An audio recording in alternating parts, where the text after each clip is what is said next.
Bom dia para todos, tá? Hoje nós vamos começar um módulo novo, um módulo sobre relevo. Então as turmas 603 e 604 vão prestar atenção direitinho no nosso vídeo. Espero que todos tenham um bom estudo. Então vamos lá. Falando de relevo, é importante que nós começamos a entender que o que existe no interior da Terra, né? O que existe lá? Então é importante que... Será que o planeta Terra sempre foi do jeito que é hoje? Vocês acham que sim ou não? Né? Desde que se formou há mais de 4 bilhões de anos, a Terra passou por muitas mudanças.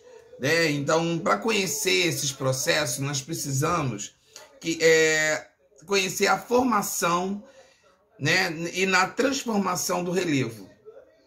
E devemos estudar também os agentes internos e externos do relevo que foram responsáveis por isso.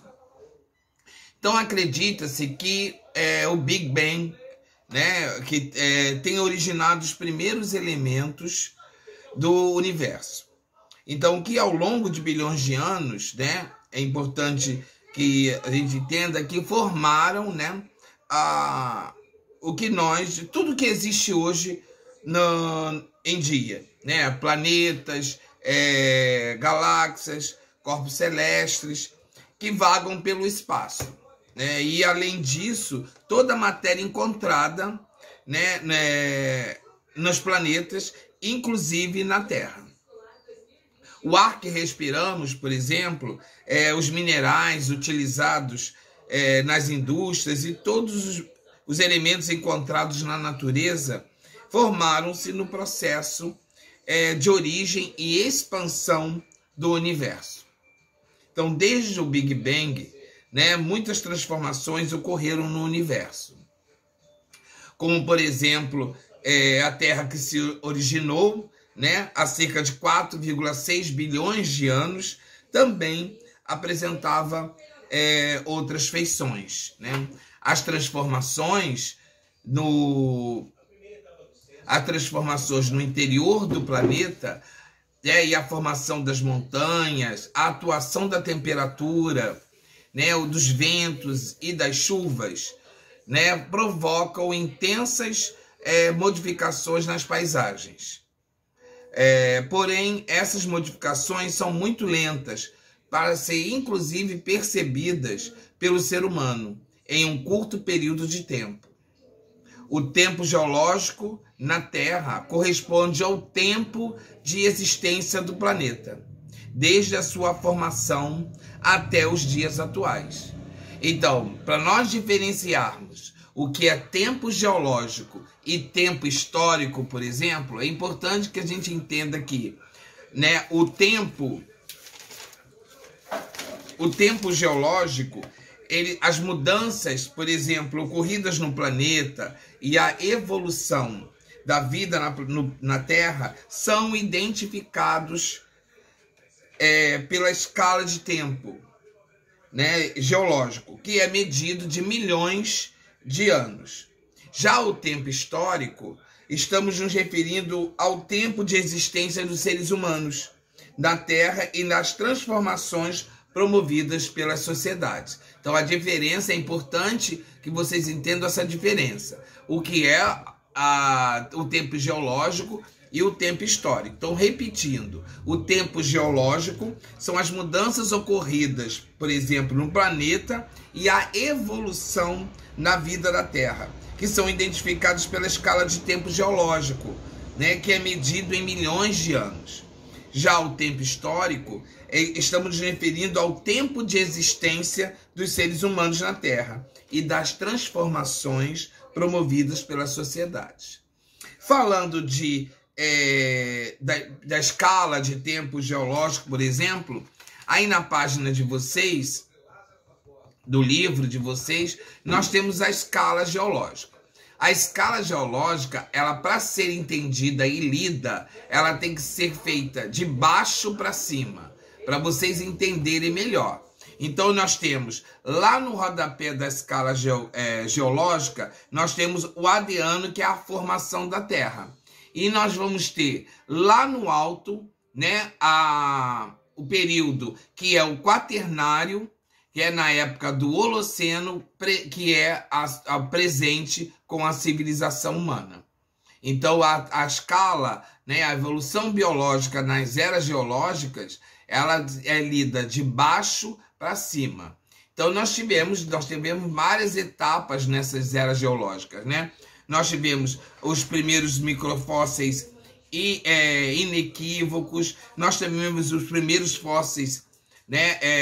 Os primeiros eucariontes, nós tivemos o coral, né? Aí começam a aparecer os primeiros seres vivos, a idade dos peixes no Devoniano, o Carbonífero, que foram os primeiros répteis. Depois nós temos o Permiano, né, que era a idade dos anfíbios.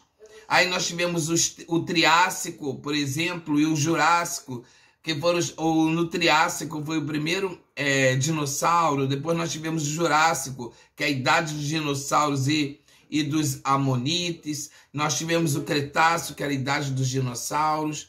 Então, tudo isso foi aparecendo conforme a sua evolução, terminando, então, na época do Holoceno, que é o presente civilização humana.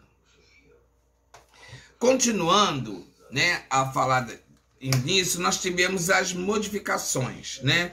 Desde o Big Bang, muitas transformações ocorreram no universo e nos elementos que nele existem.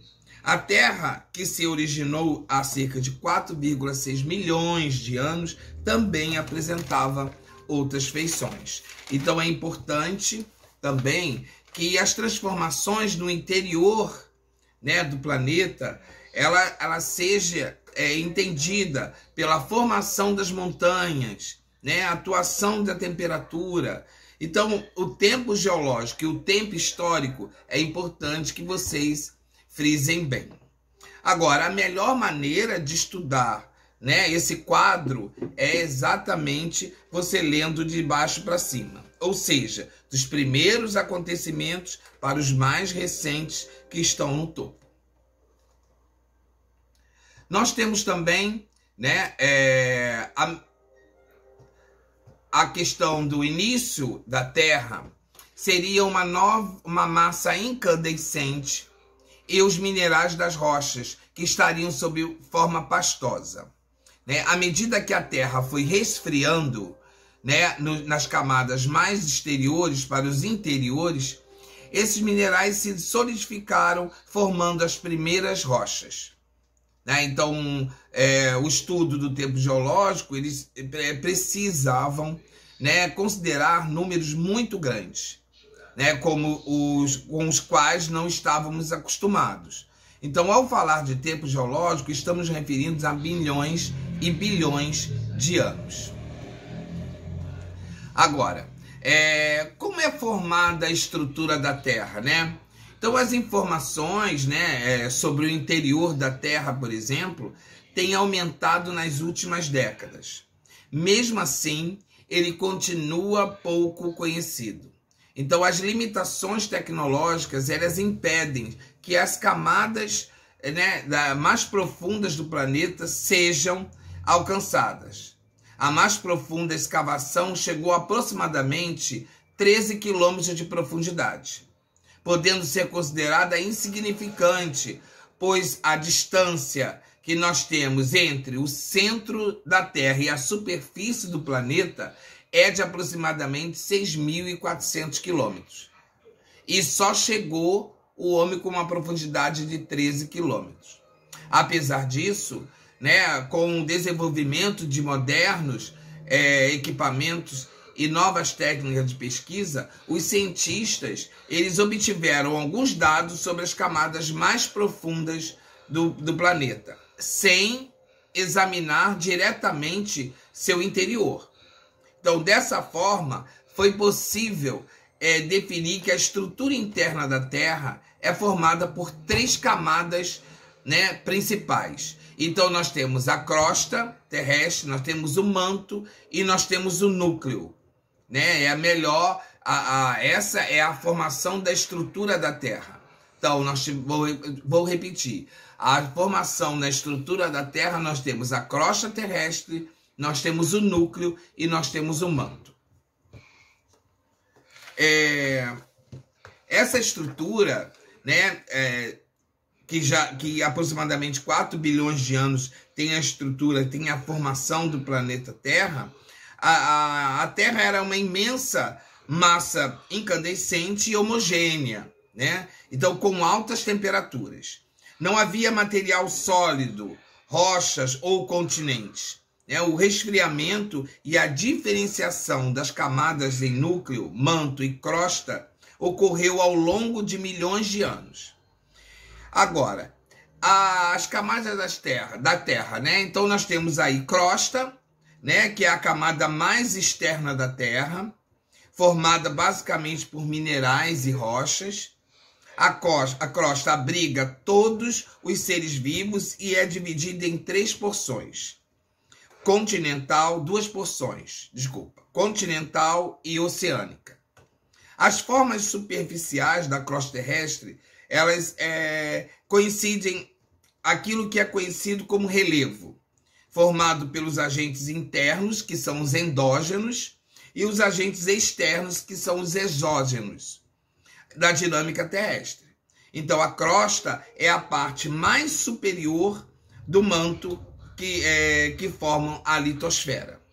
Já o manto, né, o manto é a camada intermediária entre a crosta e o núcleo. As temperaturas podem chegar a 4.000 graus Celsius. A partir de determinada profundidade, as rochas encontram-se fundidas, formando um material pastoso chamado de magma. A movimentação do magma gera o deslocamento das placas tectônicas, como veremos mais para frente. Já o núcleo, né, é a camada mais intensa do planeta, dividindo-se em núcleo externo e núcleo interno. O núcleo externo é líquido, né, enquanto o interno é sólido. Os estudos, né, científicos mostram, né, que tem como hipótese que ambos os núcleos são formados predominantemente por uma combinação de ferro e núcleo. Apesar desse avanço, né, das técnicas e das tecnologias, ainda é difícil alcançar diretamente os locais muito distantes da crosta, por causa exatamente das condições externas, né? Como as altas temperaturas e as pressões. Então, a temperatura do núcleo externo, por exemplo, pode chegar a 6.000 graus Celsius. A ciência, ela tem obtido informações a respeito do interior da Terra, indiretamente por meio de pesquisa sobre as rochas e as ondas sísmicas registradas na superfície. Então, um bom dia para vocês, tudo de bom, né? Nós continuamos depois, né, com o mesmo assunto. Obrigado, tudo de bom para vocês.